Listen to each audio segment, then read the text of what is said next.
Alrighty, in the name of God, the gracious, the merciful, we give him praise and thanks for his mercy and his goodness to the human family.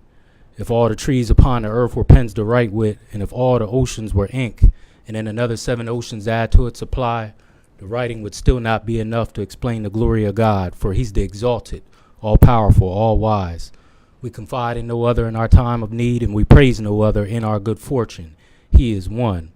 And even if I lived to be 1,000, it would still not be enough to thank God for his many blessings and gifts.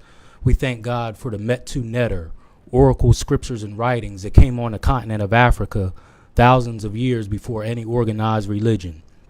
We thank God for Moses in the Torah, Jesus in the gospel, and Muhammad with the Quran. I greet everyone in words of peace. To my Christian family, praise the Lord. To my Muslim family, assalamu alaikum. To my Hebrew Israelite family, shalom. To my black conscious family, hotep. And to my people in the streets, what's good to you? It all means peace. So once again, this is Brother Sharif with the Hour of Power. Go to Hour of Power, Sharif Hamid on YouTube. Subscribe and share so we can continue to lift the mind, body, and soul of our people.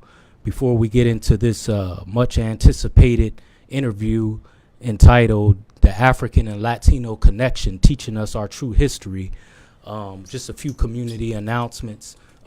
As always, every Saturday between the hours of 11 a.m. and 1 p.m. at Vonnie Grange Gym, we have a Lafayette's teaching class. That's a Lafayette's teaching class at Vonnie Grange Gym every Saturday at 11 a.m. and 1 p.m. That's for males and females between the ages of 7 and 15 at Vonnie Grange Gym. We teach them their history, conflict resolution skills. We encourage them to do well in school, and we have many lessons led by our good brother Alafia Watkins, and I just assist him there with the group. Also, this Saturday at the same time at 11 a.m. at 459 West King Street at Championship Community Center, they will continue the Black Collective Reading Program. That's the Black Collective Reading Program, which is a reading program designed to help our youth with reading, writing, and comprehension skills, led by our good sister Tanya Morgan, Miss Juanita Kirkland, Mr. Kerry Kirkland, Mr. Jeff Kirkland, and many others, Sister Ophelia, and many others there to help our youth with reading and comprehension. There's no secret what's going on with our children and our youth with reading, so that is very important. So we have two different programs. They're not in opposition to one another. They're there to help our youth. So we have options to help our youth. We have options for people to volunteer and to get involved with what's going on in the community. We also have a father-daughter dance this Saturday at Phoenix Davis School from 6:30 to 8, where the fathers, grandfathers, uncles, brothers will be encouraging their daughters, whether it's your biological daughter or not. God willing, I plan on being there, and it's a father-daughter dance. That's at 300 Ogant Street at Phoenix Davis School in the gym from 6:30 to 8, led by many good brothers and sisters. Mr. Morgan, Sister Sandy Walker, Brother LaQuinn Thompson, and many others spearheading that much needed effort to make that bond. One quick lesson, the Hour of Power always tries to give some lessons to not only empower myself, but the community.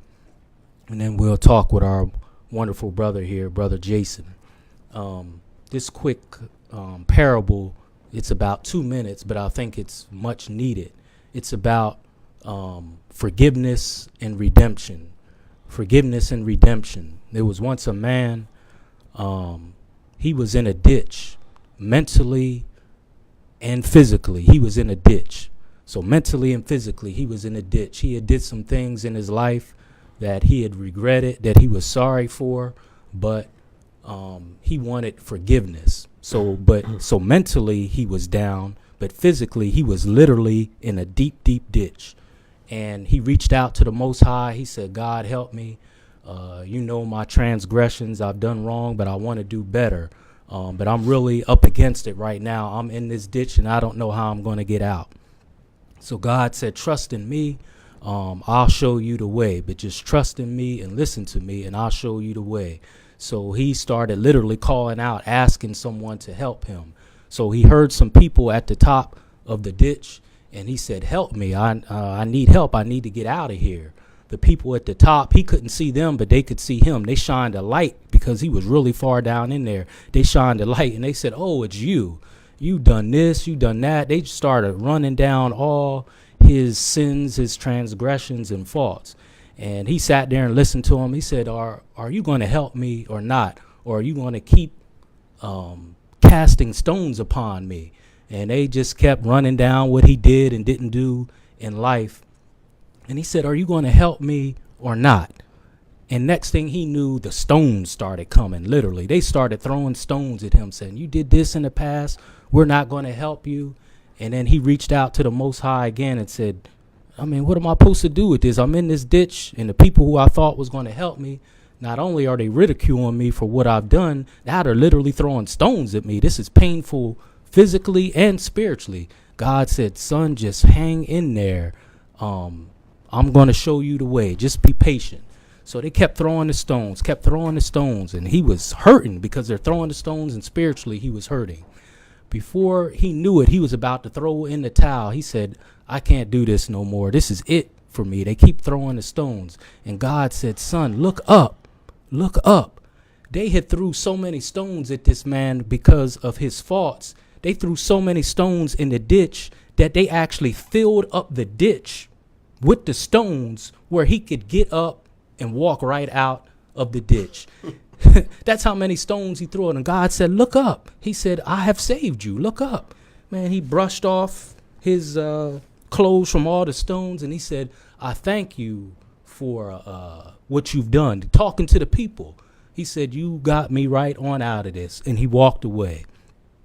They filled up the ditch by throwing the stones. So the moral of the story is, none of our hands are clean. None of us are holy up in here. We have all made mistakes, right. And it's up to the Most High. If he's going to save us, if he's going to forgive us and move on, it is up to him. And none of us don't have the right to cast judgment on anyone because, as the word said, we have all fallen short. Trust in God and God alone.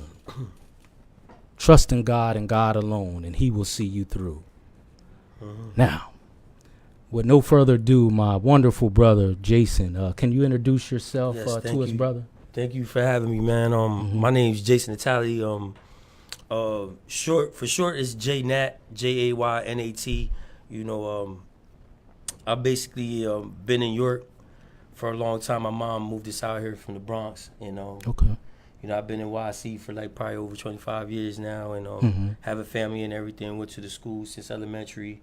And, been here for a long time. Like YC is my home, so you know what I mean. It's like it is what it is, and you know, even though it may not seem to be like the greatest place, you know, that could be said about all places right now, you know, right? Because of the condition that we in anyway. So, but I love my home.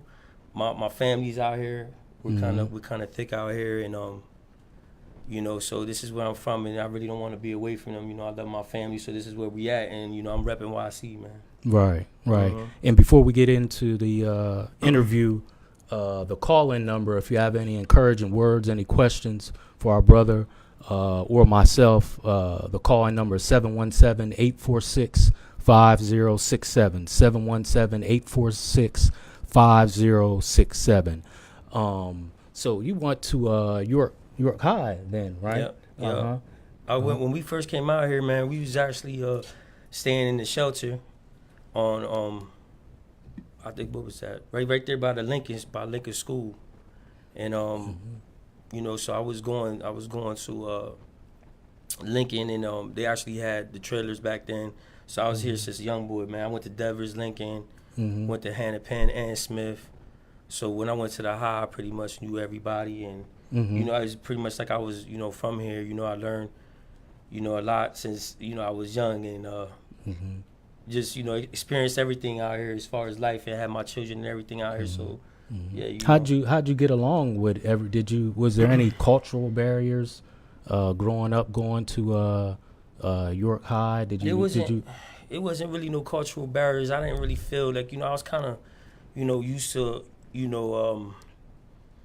as far as like kids are, I was, in New York, it was really rough. Like I had bullies and stuff. Mm-hmm. So, adjusting over here, it was a little tough, but it wasn't that bad as far as, people pretty much, everybody pretty blended in pretty good because we were still young yet, Mm-hmm.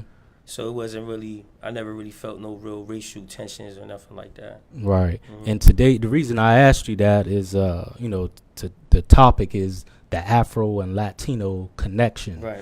A lot of history and connection that I think a lot of people, not just in York, but nationwide, are not aware of. Mm-hmm. I do believe that there is a sort of awakening, Mm-hmm. going on. Right. But I still think on a lot of different topics, we are in the dark. And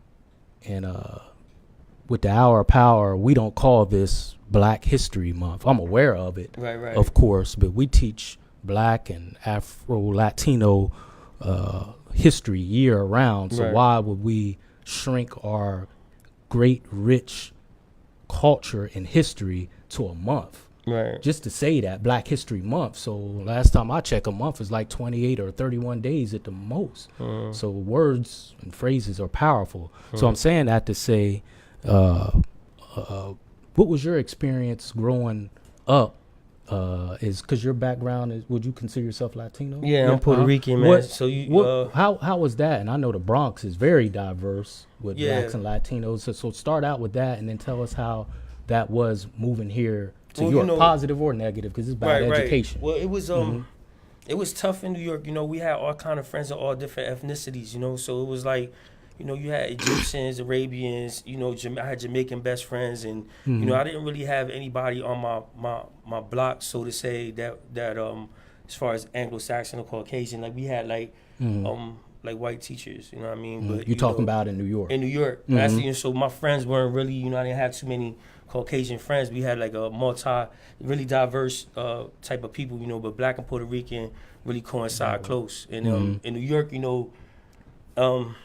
that's why I kind of feel the way I feel about hip hop. Like we created that culture together. Like and I know a lot of stuff influenced it. But the same way they how they say Black people, Puerto Rico. Right. You know what I mean? Who made that song? I mean, I can't tell you right offhand. Sometimes I'm not good with certain facts, but I remember that. I remember shaking a leg a couple times of that song. The fact that we created it, you know what I mean? Like we created it, so it really shows how close knit we are, because hip hop is, and I remember hearing somebody say something about, it's crazy how like a people. When we say the Black man, I don't want to even use that term either. We all know it's a darker shade of brown. So that, if we being technical, we saying the brown man, any man of color, yellow and red, right? But I put this on my calendar, Black, only because that's a term that people identify by, right? So I was playing around with the words, and I was saying like our true a true history, or our history, or you see what I'm saying, because even heard like Morgan Freeman, I think, was saying like, don't say a Black history, because like our history is American history, like right. Basically you died in all the wars, and just being conscious of who we are, and kind of just like the whole thing about the calendar, but recognizing who people who don't know where they came from, obviously they lost people, and we just trying to plant a seed and letting people know that there's nothing that's like not cool about knowing who you really are and where you come from, because we have strong influence. And when I say we, I'm saying like I guess it is the couplings of the people, because I most definitely just feel, it's not just what I feel, it's what I know, that in my family, in my bloodline, that we coincide together, and I got a mixture of of you guys and me also, and I just feel it to the heart. So it's in my heart to do so, to represent my people, because like you said, the 28 days is what kind of sparked the thought for me to be like, 28 days, and we all know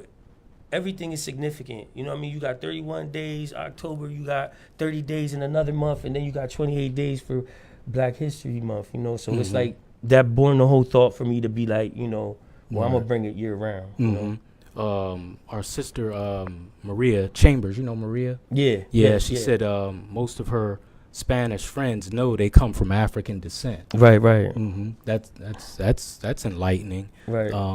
But it's like I said, a good of us, you know, don't. And if we look, I'm no historian, even though I'm a student of history, I'm no historian. Right. What reason would, and maybe someone can debate it, I don't know, I'm just saying in general, what reason would we have to be at odds at each other, even from a historical point of view? Right. Now I know if someone goes way back, they could start connecting the Spanish to the Portuguese, and they were involved in the transatlantic slave trade. But I'm just talking about our history here in America. There's really no reason one way or another that I know of for us to be divided. You know. Yeah, I try not to get too deep into like political and all that. We, you know, but it is common sense that if, you know, we all were like equally given the same opportunity to do the things that we can do, you know, as far as where our potential take us, because we have more than a little bit of potential. Like the cup flowing over when it comes to potential, when it comes to the browns, the brown, darker people, yellow people, red people.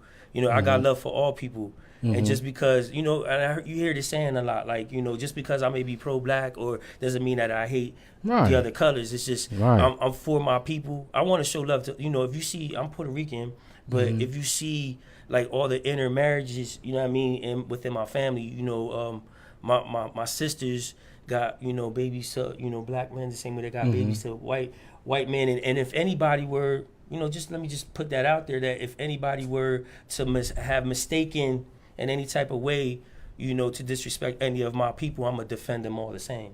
And that's not a threat, that's a promise. You know, because, you know, I don't play when it comes to my family. Right. And I love hard. So the thing is that, you know, it's ridiculous. If you know, I may not like individuals, you know what I mean, but, you know, I'm trying to show love and be optimistic and move forward, you know, so real recognize real. And if people gonna, you know, they gonna be rotten apples, man, you feel what I'm saying? You ain't gonna spoil me though, you feel what I'm saying? Because I'm separating myself from, you know what I mean, being kind of like subjected to a certain type of way, you know? So I love all my people, and I'm just trying to be, you know, there's a lot of negativity out here, so I'm just basically saying, man, I got love for everybody, and but I love my people, and I'm telling you where I came from, and well, basically we're a mixture of people. We're glad to have you. Our good brother Wesley said the Puerto Rican population in the U.S. mainland is just over 6 million, over 200,000 left for Hurricane Maria, and 2.7 million currently in Puerto Rico. And our good sister Melva Martinez, she said mainly Latino and Caribbean people know our ancestors are from Africa. Yeah. And she's a Latino sister. Actually, exactly, I used to you know, work with her in Durham. I know the whole history too. You know, I don't know.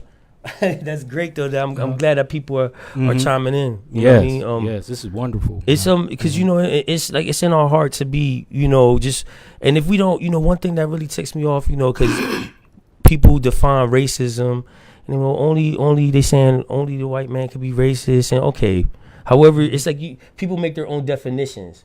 My thing is, okay, so if you're saying that everybody can't be, or the black man can't be racist, then that means then the only way to define it would be that you just hate the other person. You feel what I'm saying? Because you don't like them. You know what I mean? And you know, what I'm trying to say is that if you have hatred in your heart like that, that type of evil is okay. You don't want to call it racism. You can't go around the fact that it's just, you can't just hate people just to be hating them. Now, I'm not saying, you know, a lot of people do have a reason to have this feeling, and I do too a lot of times. So I don't want to make it seem like I'm here and there, but I just know that I love people who love me. It's the individuals, you see what I'm saying? Certain people wasn't raised however they was raised, not to, you know, you're kind of missing out. And then you see a lot of people that do take to our culture. Like I said, we very influential. Oh yeah. And we're very like visual people, you know. So when it comes to, you know, whatever sports or just like entertainment, instruments, we naturally, you know, we got that melanin, man. So we got that flavor, and we everything we represent in the culture, and it's strong, you know. And people are intimidated by that, you know. So we just, I'm not, you know, for or against, you know, the mixing, like, you know, the mixing of the peoples. That's up to people if they want to be like that, you know. My woman is, you know, so-called African American. We're not saying, you know, there's a lot of things that we don't know. You know, I kind of try to take strength in what I do know. I know that, you know, I can't help who I am. I couldn't help who my parents were. All right. You feel me? So it's like, and everybody, you know, we all in that same boat. People don't treat each other right, but it's just give an acknowledgement of who we are and give us a chance to do what we have to do, and we'll get back to, you know, having things the way they should be, as far as, you know, having peace among the nations and just nation building, and you know, having our own schools or having our own businesses, and that's ultimately the goal, is to do what we've already been doing, and just kind of fell from it, you know. So because with all the madness and people moving around and migration, but you know, yeah, it looks like my cousin Nate, who you had said that kind of recommended for us to hook up. My cousin Nate Knight. What's going on, cuz? He just came through. And the call-in number, don't be shy, people, is 717-846-5067. That's the call-in number if you have any questions or comments. But I think you would probably admit, if we would be much more stronger together than apart. And I do think it's a systematic attempt to divide us and hide that history, because it is nothing but a boat stop that divides us. You know, through the transatlantic slave trade, many was dropped off in the Caribbean, the islands, and then we were brought here. The dance, you know, the way the women, our women look, the flavor, the beat of the music, it's almost identical. But yet sometimes we seem like, you know, worlds apart. And like I've talked about in some of my talks in the podcast, that in the 1970 census, U.S. Census, President Nixon made up the word Hispanic. There's no such thing as a race of people called Hispanics. He made it up because he saw the influx of Latino people coming here to America, and he said, if the Latinos and the Africans, because it's a lot of Africans that speak better Spanish than Spanish people. So he said politically, I know you said you're not into that, but this is history. He said politically, if these people join together, they will take over. So to divide the people in the 1970 census, people can look it up, President Nixon made up the word Hispanic. There's no such thing as a race of people called Hispanics. There's no such thing. It's made up. So there is a divide and conquer there, and if we would, you know, come together, it would be lights out, and they know it. So and it's a lot of divide and conquer. Divide and conquer, exactly. And that, but see, that's the thing too. It's just so, you know, there's a lot of things coming out, and like I want to give credit to where it's due. You know what I mean? Because I don't know everything, but you know, I know how I live and the way I was raised, and you know, there's just a certain set of rules when it comes to our people, you know, and how we are. There's just certain things that we do naturally and don't do naturally. So I don't know. It's just not really hard to see that as a people we just want to be better, and just given the opportunity to raise our children and be able to have the same benefits that any other people on earth, you know. So, and you know, because it takes me off. You know, everybody ain't gonna.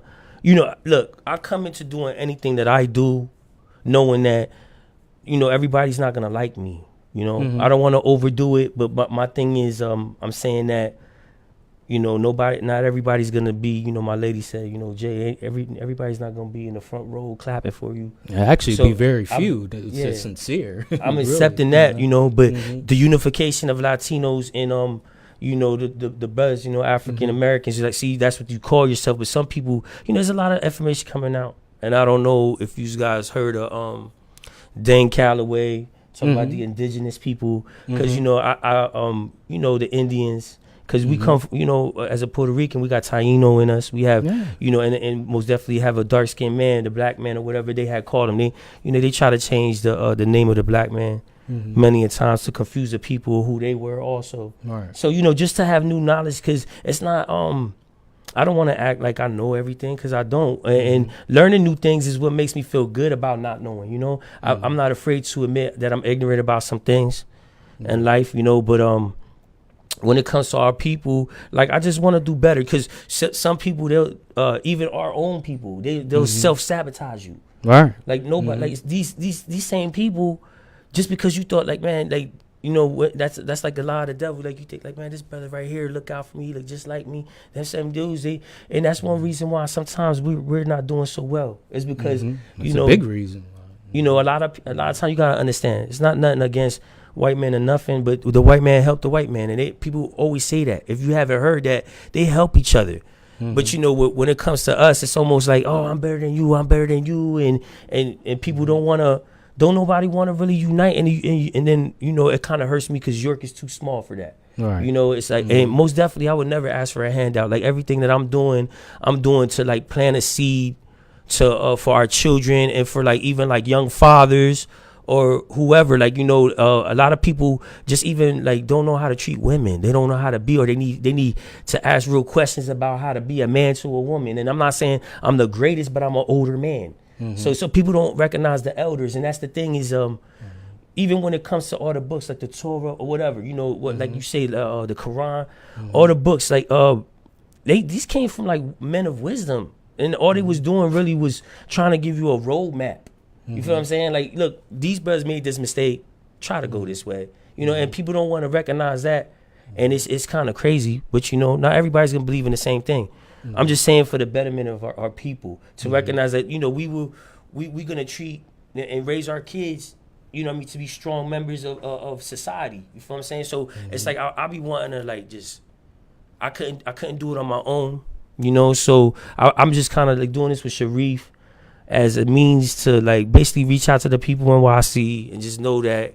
Just be like, look, man, I'm a representative of YC. This is where I'm at. I can't help it. May not be the greatest place and none of that, but I have confidence for the future, and I'm just, like I said, trying to plant a seed, man. What do you think our youth is missing these days? You hear about all the violence, things going on in his school. Fathers, man.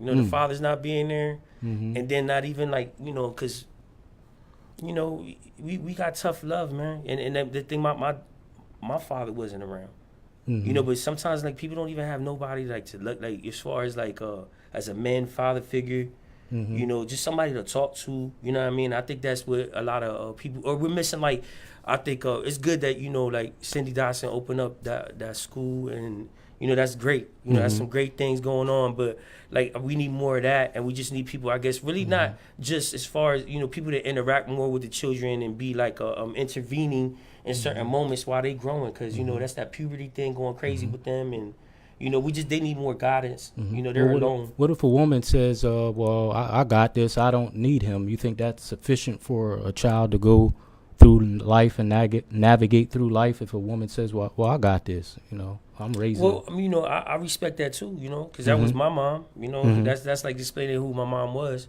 I mean? I think that, but I don't really feel, of course we all know that, if a man's not there, it's not good, because certain things, like, I just feel like a woman could really show a man how to be a man, but really can't in a sense neither. A woman couldn't really show a man how to be a man. Certain things a man really got to show a man how to do. So, in my case, there's some things I didn't know, and I learned it the hard way. Like, I got incarcerated. And all that, so it kind of, like, that kind of leads into where, the whole reason for my calendar, that I made. And you had a nice quote that you were showing me. Do you mind sharing that with the audience? The quote. Well, first tell us about your calendar, because it's unique, and then I would like you to share that quote on the back of your calendar, if you don't mind. And again, the call-in number 717-846-5067. I'm really feeling this dialogue with my brother. Please share your thoughts, any comments that you have. Don't be shy. 717-846-5067 with the Hour of Power. But tell us about your calendar, brother. Yeah, so basically the whole background story to my calendar is it's kind of lengthy. You know, I had, you know, while living in New York and, you know, growing up as a teenager, I was, like I said, like misguided and thinking I could do whatever I want to do, like a lot of youth do. And I got in trouble, incarcerated, you know, a number of times, and not too proud of that, but knowing that there was a blessing in the so-called curse, you know. And so long story short, like I'm locked up, a young boy, long hair, don't care, you know.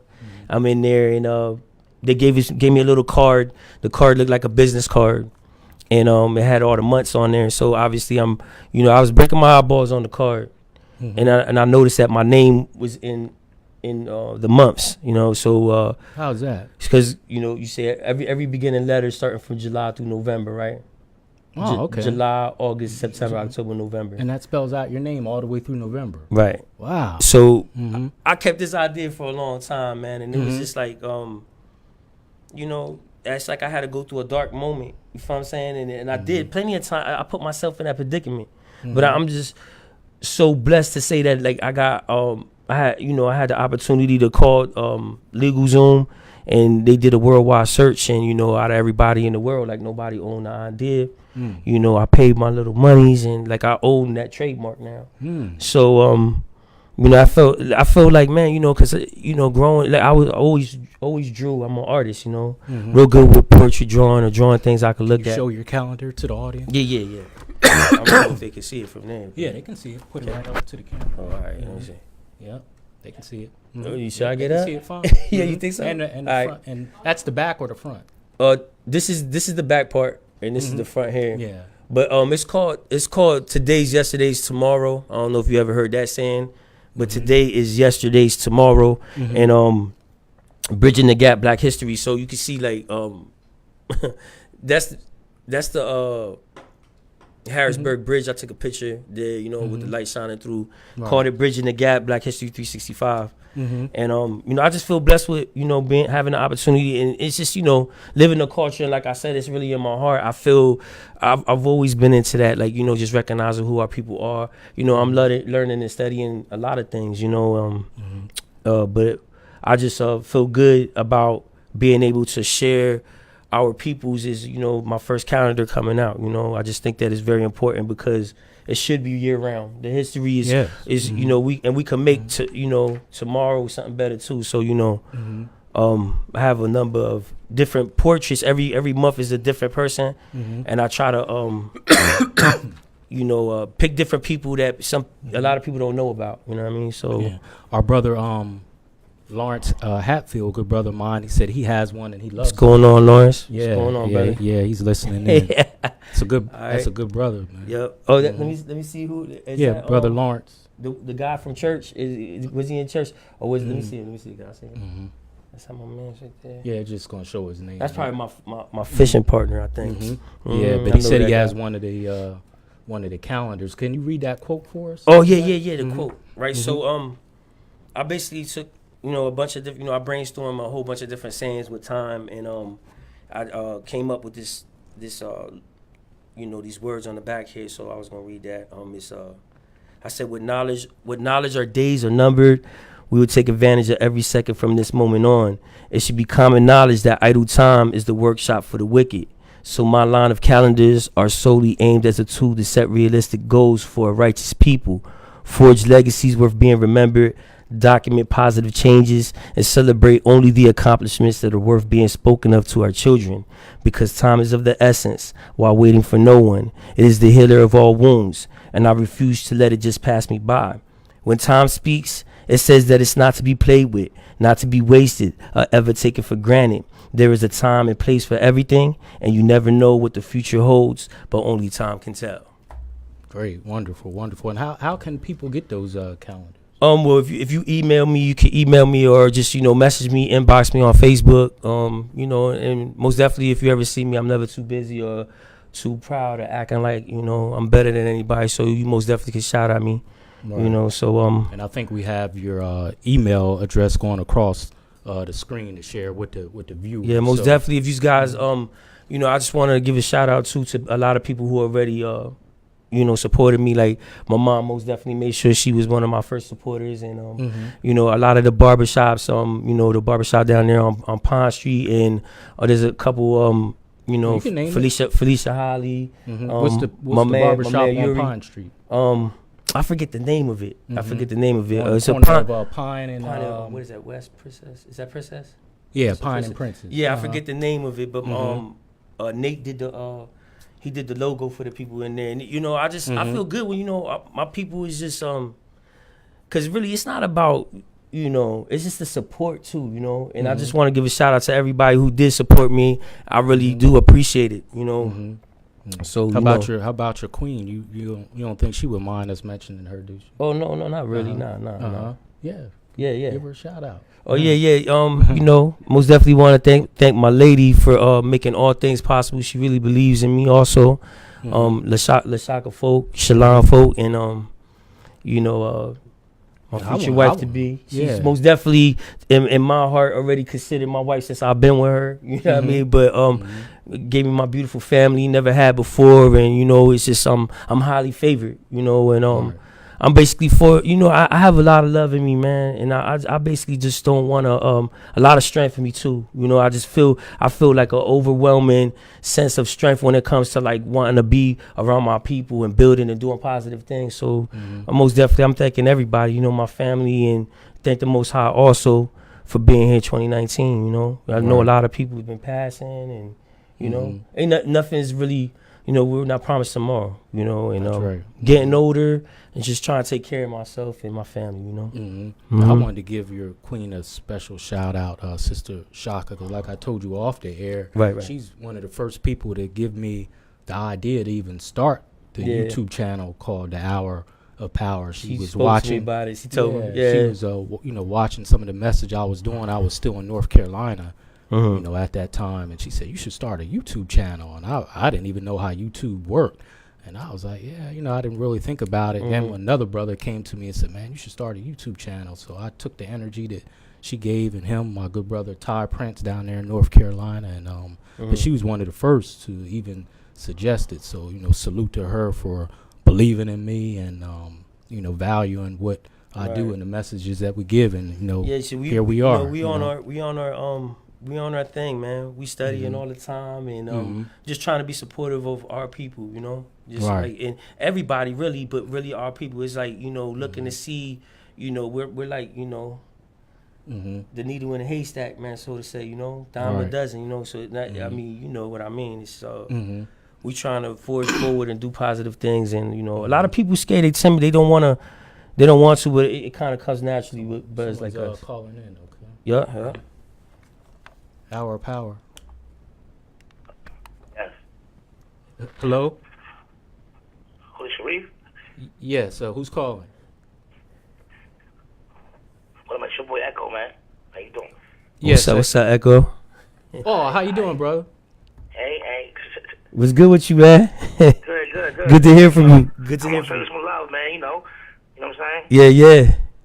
Yup. What you got for us, brother? You and Jason, man. Much respect to my man Jason, man. Jason came a long way. You know what I mean? Yeah, thanks, man. Jason. That's what's up, brother. Thanks, man. I appreciate you, Echo, man. Oh, yeah, but you know what I'm saying? I mean, we know each other since we was young. Keep doing what you're doing, man. You know what I'm saying? You came a long way, Jay. Yo, I appreciate you, man. Good look, fam. That's love.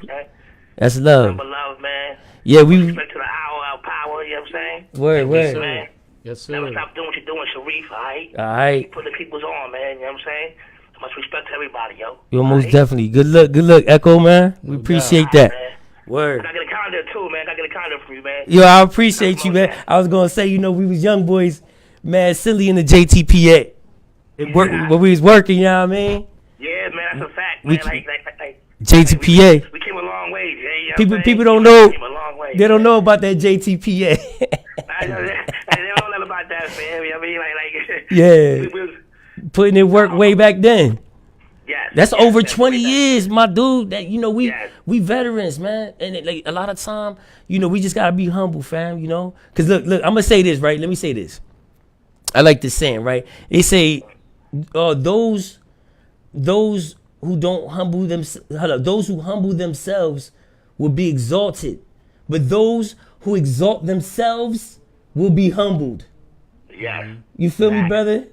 Facts, man. You came a long way, Jay. You know what I'm saying? Right. Any- Thank you, man. I appreciate the Much love. love to you, man. Yeah, you Much love too. to you, Sharif, man. Yes, That sir. hour power, man. You know what I'm saying? Most All right, definitely. All right. Yep. All right. Well, thank you for calling in, y'all. brother. Thanks, bro. Man. Peace. All right. Yep, Mhm. peace, man. Yeah. Sorry. Good brother Echo there. He been touring the country with the real Rick Ross. Yeah, the real Rick I Ross, had yeah. the Most pleasure definitely. of meeting him in North Carolina, and I bought his book. Wow. He's been, you know, Telling taking the his story. telling his story and taking things that, you know, he experienced in the past and turning it into, you know, a positive, you know, for our youth and our people. So, you know, I hope they keep doing that to uplift our youth. They even went to, different schools and, you know, detention centers, I believe, to uplift, you know, the mind, body, and soul of our youth. So just like the parable that we gave in the beginning about, you know, a person who was, you know, down and out and no one believed in them and casting the stones, you know, you can always, you know, turn something around. One of my favorite artists, Roy Ayers, he has a song, he's a jazz artist, and he has a song, A Tear to a Smile. So that's what he talks about. It's called A Tear to a Smile. So we can never throw in the towel, and as long as you're breathing, you can turn a tear into a smile. And that's not just me talking. I'm not talking to you. I'm talking with you. So yeah, brother. Did you see the show last week with Mr. Wade? I didn't catch it. Yeah, definitely check that out, Right, brother, I because will. he was dropping some heavy knowledge about hidden history here in central Pennsylvania, and how he actually has a curriculum, you know, with our history to present to schools in PA, and can actually make it a class. What like say your calendar and the history and the knowledge that you have, what impact do you think that would make on our youth as it pertains to their behavior, respect, or lack of it, if that was taught in a school system 365, as they say? Oh man, I think it would be good, you know, all the way around. You know, sometimes I feel like, you know, the way we lived actually made us, close bonds. You know, so the knowledge most definitely help a lot more. You know what I mean? Because it's always wondering like where am I in this whole thing you guys are talking about in the world? Like, where do I fit in? Where do my people fit in? You know, so I most, you know, a lot of times, you know, it seems like a dream somewhere far away, man, to like have like, you know, be able to like start from daycares and take care of our own children and have our own schools. And, you know, we want to talk about these things because we most definitely want to make it happen in the future, man. You know, in Spanish, you say futuro. Futuro is like the future, man. And we most definitely trying to make things better. So it'll just be a blessing, man, because, you know, the way we are a certain way, and we would let everybody, it would be open to everybody. Right, but, you know, right. It wouldn't just be for us. Yeah, but it'll be basically. That's a good point. You know, but our women teaching our children, and not just women and men. And you know, just being giving them early things, you know, planting that seed from early. And you know, they say if you lead a child, how they say leading a child or something, you know, if they try to leave it, most definitely they'll come back to it. You know, so it's like, you know, that's what we trying to do, is just like instill good morals in kids from day one. You know, it's just like even when you know, I'm a fairly new father. I have 3 beautiful children, you know, and my 2 little ones, it's like, you know, I want to say positive things, and, you know, just even reading to them, you know, or just, you know, speaking to their life, or speaking to anything, like I was saying earlier, speaking to their life when they're young. And, you know, we want to get it to a point where, you know, we get the knowledge in there. We got to respect everybody. You know, but to be respectful and like learn about ourselves and be an example, you know, because we got to be like a light. You know, it's, you know, we're not going to let certain people, we're not going to let certain things happen. You know, we trying to use good judgment, and we hoping that it never comes to a point of ever having to hurt anybody, you know? You know, is we trying to show people, because we can't beat people with our fists and with guns. And they say the only way we could do it is with our money and our income, our wits, and basically uniting together. You know, and then you be like making real moves. You know, and that's what I'm trying to say when it comes to the United States. Like, I just feel like, do you know, the only time it really seemed like we have any real like togetherness is if we really had like a war.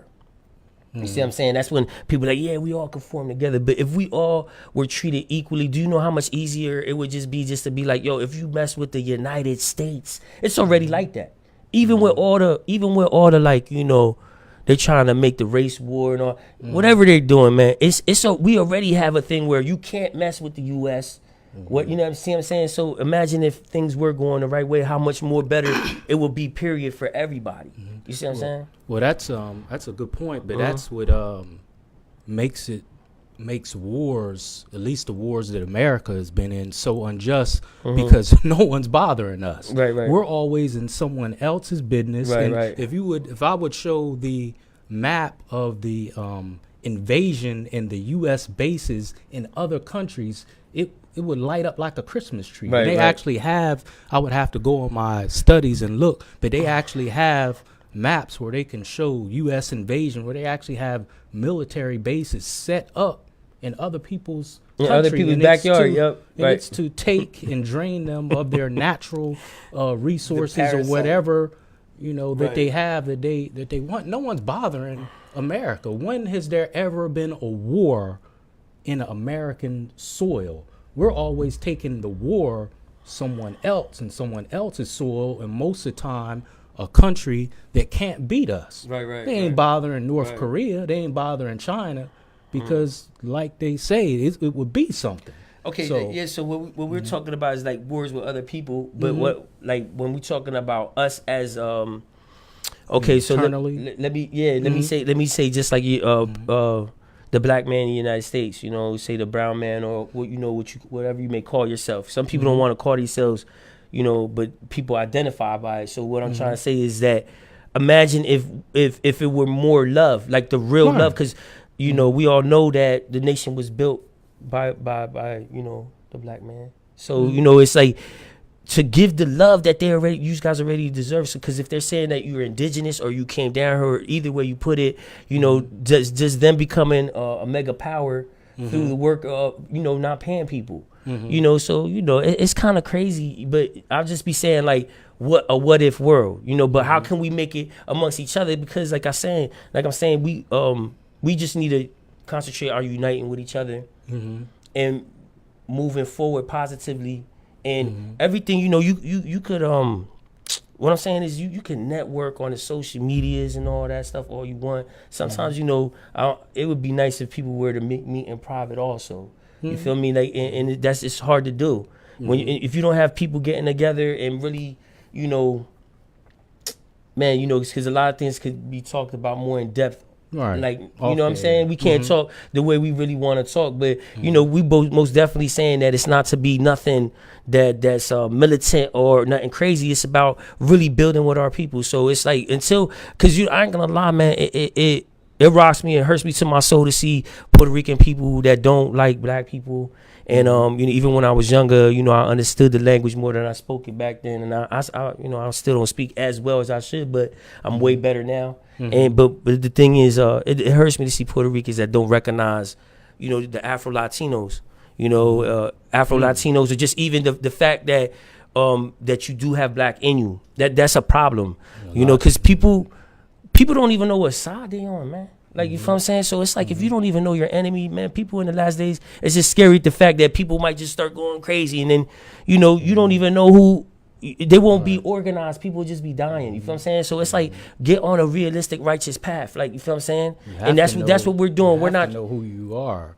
Yeah. And not to interrupt you, my bad. Sister Samia, you know Samia, right? Muhammad. Muhammad. Yeah, she said she oh, just man. recognized. How you doing, Miss Woman? She said she just recognizing you and didn't realize you were Abraham's younger brother. Yeah, man. How you doing, Samia? I haven't seen you forever. How's your dad doing? Very hope the family, everybody's doing good. Sharing knowledge, and then our brother Wesley said, correct, Puerto Rico was invaded by America in 1898. So dropping some historical facts. But I wanted to go back to something you said earlier.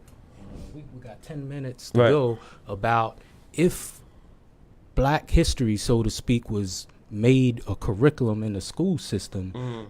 I believe it should be a curriculum. It isn't just for us. It would open up the eyes, and I believe it would soften the hearts, at least, of white Americans, because a lot of the stereotypes that they have and some of us have, like Mm-hmm. we haven't done nothing, we came here as slaves. No, we didn't come here as slaves. They went and got the best to Right. build this country. Architects, Mm-hmm. chemists, the whole nine. We were the best, and that's how we built this country. Then they made us into slaves, but they got architects, doctors, chemists. They didn't go get slaves. How you gonna You go know, get I don't watch. someone already in bondage? Right.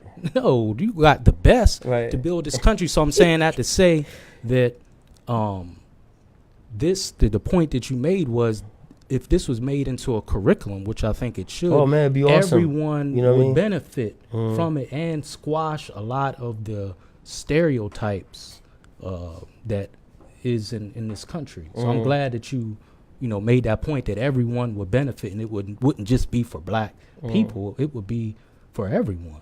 Right. So I'm glad that you made that point. Have you ever heard of Arthur Schomburg? No, I haven't. Uh-huh. Yes, man. no problem. He was a brother with Afro and Latino descent. So I'm listening to you, bro. You Yeah, just there's this said guy. that. There's a guy named I watch him sometimes, man. He's if you guys get a chance, this dude named Angel Ramirez, Jordan or something like that. He has a IKYG. Something his little slogan is IKYG. I know your game. And he's a young man. He's Puerto Rican and Jamaican, and he's real smart, man. You guys check his YouTube channel out. It's called IKYG Angel Ramirez, and he's real good at breaking down like ethnicities, and he just has so much information. This young brother goes in, like He's in, on like, YouTube now. He's on YouTube, and the way he talks, it's a lot of he got a lot of he get a lot of flack from like YouTube, but the way he speaks is so educational about our peoples, and you guys, that's somebody that I've been checking out. If you guys ever have a chance, I most definitely recommend you check him out, because it'll have you have a different. He talks about the diaspora, and he talks all this good stuff about loving our people, So he's a good dude, man. But to finish out, Arthur Schomburg, he is one of our ancestors. He's born in 1874, and he had Latino, African, and German background, right? And he has one of the largest collections of African American art, history, artifacts, slave narratives in American history. He has a Arthur Schomburg Institute Research Center in Harlem. No one knows about it. And you're from there. Right. You could Google it. It's called the Arthur Schomburg Research Institute. He was involved in the Harlem Renaissance, and he was also involved in trying to free the Puerto Rican people with the revolution there back, I believe, with our brother Wesley. If Brother Wesley is still listening in, let us know if you heard of Arthur Schomburg. But he was an author, a writer, and a researcher, and he was a part of the Harlem Renaissance. And again, he has one of the largest collections of African American art, and he's one of the first people to use that term Afro-Latino. And he has one of the largest collections. He has a research center right there in Harlem, and hardly no one knows anything about it. And we have so much rich history. Roberto Clemente, Afro-Latino. Yep. Maxwell the singer, Afro-Latino. Mariah Carey, Afro-Latino. Carmelo Anthony, the basketball player, Afro-Latino. Right, exactly. Fantasia, Yep. Barino, I didn't know that. Afro-Latino. Okay. I could go on and On on, and but on, see, they're yep. not making that connection, because once you open up one door, then you got to open up another door. So they rather shut all the doors. But, I guess we'll be talking this subject forever, man. But it's it's amazing the accomplishments of the black man and everything he's done. We know that he's the first man to circumnavigate the world, touch every corner of the world. You know what I mean, and left his mark in a positive way. So like that's, I just want that to be recognized. And just. Don't really try to take too much credit. Just trying to give credit to where it came from, like the people before us. You know what I mean? And try to do something good while we're here. Show your calendar again, and I'm gonna read. Sister Melva said, "The Puerto Rican that don't accept being black is because they don't no history and was not taught at a young age, I taught my children as well as my grandchildren to accept grandchildren and teach them as well. Thank you, Sister Melvin. Yeah, I couldn't see it. Yeah, it's on there, brother. It's a little delay there, so but it's on there. And what the Gmail comes across there, right? So they can get the calendar.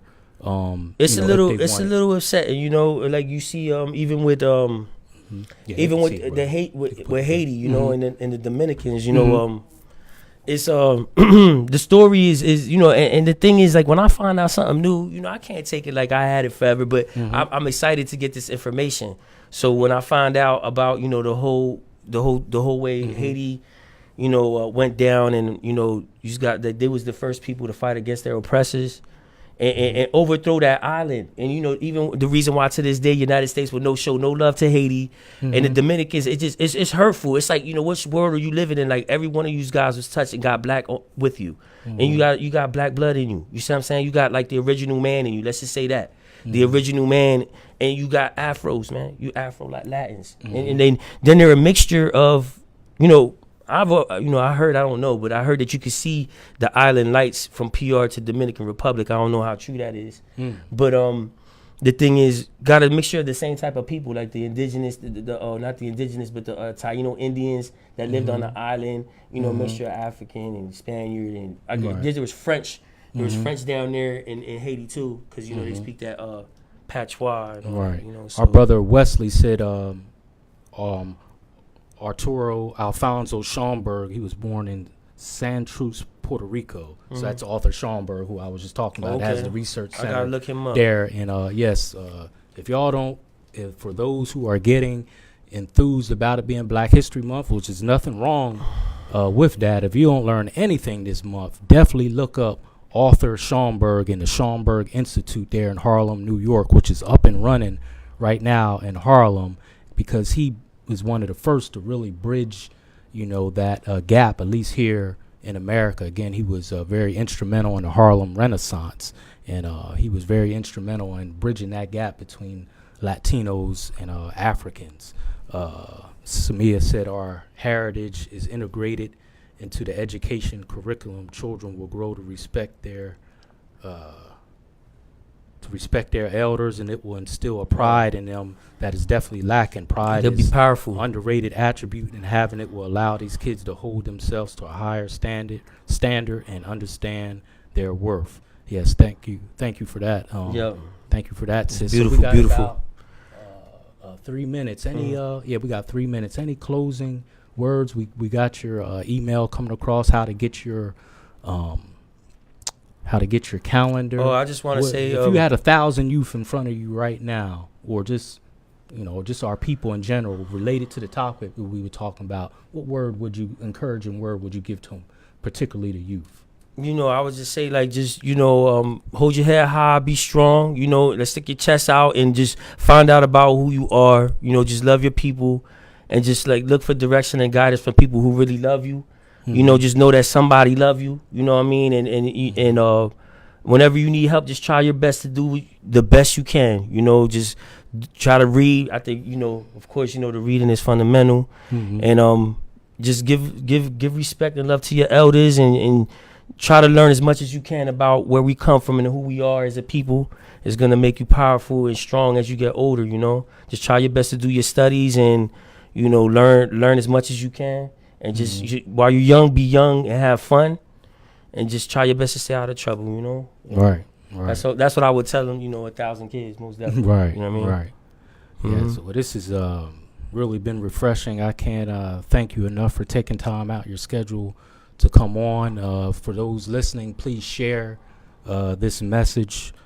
Get it out to the masses, especially those who don't know, so we can, you know, bridge that gap between our Latino and African family, and eventually, you know, the whole family. This is Brother Sharif with the Hour of Power. Subscribe and share so we can continue to lift the mind, body, and soul of our people. Thank you. Peace and love, YC.